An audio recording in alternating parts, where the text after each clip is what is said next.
खूनी साया।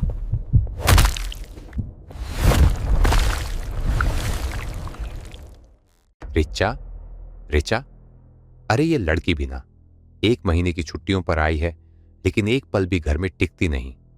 रिचा की दादी पूरे घर में उसे बेचैनी से ढूंढ रही थीं, लेकिन रिचा कहीं नजर नहीं आ रही थी। तभी उन्हें ऐसा महसूस हुआ जैसे कोई उन्हें छुप कर देख रहा हो। उन्होंने पीछे मुड़कर देखा, लेकिन वहां कोई नहीं था। जैसे ही दादी आगे बढ़ी, अचानक रिचा जोर से चिल्लाई, धप्पा। अचानक सामने रिचा को देखकर दादी की सांसें तेज हो गईं और उनका चेहरा एकदम सफेद पड़ गया। रिचा उनकी हालत देखकर जोर जोर से हंसने लगी। दादी गुस्से में बोली, एक दिन ऐसे ही तू मेरी जान ले लेगी। कितनी बार कहा है मुझे ऐसे मत डराया कर, लेकिन तू माने तब ना। रिचा हंसते हुए बोली, अरे दादी, जरा अपना चेहरा तो देखो, डर के मारे सफेद हो गया है। कसम से आप बहुत डरपोक हो, लेकिन भूतों की कहानियां तो खूब सुनाती हो। दादी बोली, अरे वो सब कहानियां हैं, हकीकत नहीं। पता नहीं तू कब समझेगी। इतना कह ही रही थी कि रिचा फिर बाहर निकल गई। दादी ने पुकारा, अब कहां जा रही है? सुबह से कुछ खाया भी नहीं, पहले खाना खा ले। रिचा बोली, नहीं दादी, मैं पीछे बगीचे में जा रही हूं। सुना है वहां आम लगे हैं, वही तोड़ने जा रही हूं। दादी ने घबरा कर कहा, अकेले मत जा। सुना है उस बगीचे में एक विधवा चुड़ैल का साया घूमता है। रिचा हंसते हुए बोली, अरे दादी, आपकी कहानियां अब मुझे डराती नहीं, और अभी तो दिन है, शाम से पहले आ जाऊंगी। ये कहकर वह तेजी से वहां से निकल गई। बगीचे में पहुंचकर रिचा आम के पेड़ के सामने खड़ी हो गई और पत्थर से निशाना लगाने लगी। पहला पत्थर चूक गया। गुस्से में उसने दूसरा पत्थर फेंका, लेकिन इस बार पत्थर पत्तों के पार जाकर किसी और चीज से टकरा गया। अगले ही पल आसमान एक दर्द भरी चीख से गूंज उठा। आ रिचा डर गई। उसने सोचा शायद किसी को पत्थर लग गया। वह बोली, माफ करना, मैंने देखा नहीं। अगर ज्यादा चोट लगी है तो मेरे साथ चलो, मेरी दादी पास ही रहती हैं। लेकिन कोई दिखाई नहीं दिया। कुछ देर इंतजार करने के बाद रिचा खुद पेड़ पर चढ़ गई।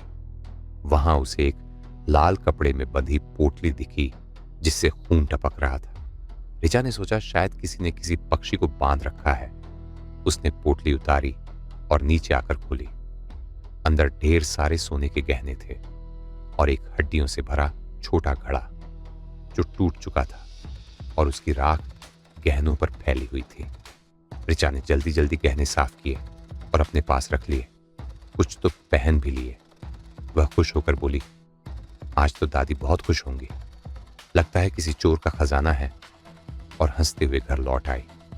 घर पहुंचते ही उसके कंधे में दर्द होने लगा, लेकिन उसने ध्यान नहीं दिया। वह दादी को डराने गई, लेकिन इस बार दादी ने उसके चेहरे पर एक भयानक विधवा चुड़ैल का चेहरा देखा और बेहोश हो गई। रिचा घबरा गई। उसने दादी को संभाला। कुछ देर बाद दादी होश में आई, लेकिन अब उन्हें रिचा में कुछ अजीब लग रहा था। जब रिचा आईने के सामने से गुजरी, दादी ने देखा उसके कंधों पर एक विधवा चुड़ैल बैठी है। रिचा ने गहनों की बात बताई तो दादी समझ गई कि मामला गंभीर है। उन्होंने चालाकी से कहा, वाह रिचा, गहने बहुत सुंदर हैं, मुझे दे दे, मैं संभाल कर रख देती हूं। तभी रिचा की आवाज बदल गई। उसकी आंखें लाल हो गईं। ये मेरे हैं, मैं किसी को नहीं दूंगी। अब साफ था, रिचा पर चुड़ैल का साया है। दादी ने चाल चली और चुड़ैल से उसकी कहानी कही। तेरे पति के मरने के बाद तेरे देवर ने तुझे बदनाम किया, क्योंकि तूने उसकी गलत बात नहीं मानी, और गांव वालों ने तुझे जिंदा जला दिया। चुड़ैल गुस्से से कांप उठी। दादी बोली, मैं तेरी मदद करूंगी बदला लेने में, बस मेरी रिचा को छोड़ दे। चुड़ैल मान गई और रिचा को छोड़कर दादी के शरीर में चली गई। फिर दादी, जिसमें अब चुड़ैल थी, दादाजी के कमरे में गई। जैसे ही चुड़ैल ने दादाजी को देखा, वह बोली, क्या हाल है वीरेंद्र, मुझे बहुत याद किया। दादाजी कांपते हुए बोले, यशोदा, तुम। अगले ही पल चुड़ैल ने हमला कर दिया और घर में चीख गूंज उठी। 2 दिन बाद रिचा और दादी जो अब पूरी तरह बदली हुई लग रही थीं। लाल कपड़ों में उसी आम के पेड़ पर गहने और हड्डियों का घड़ा वापस बांध रही थीं। लेकिन इस बार वहां एक नई कहानी जन्म ले चुकी थी, और शायद एक नई चुड़ैल भी। अगर आपको यह डरावनी कहानी पसंद आई हो तो वीडियो को लाइक जरूर करें, और अगर आप ऐसी ही रहस्यमयी, डरावनी और दिल दहला देने वाली कहानियां आगे भी देखना चाहते हैं तो अभी हमारे चैनल को सब्सक्राइब कर लें, और साथ ही बेल आइकन दबाना न भूलें ताकि हर नई कहानी आप तक सबसे पहले पहुंचे। इस वीडियो को अपने दोस्तों के साथ भी शेयर करें ताकि वो भी इस खौफनाक कहानी का मजा ले सकें। मिलते हैं अगली और भी डरावनी कहानी के साथ।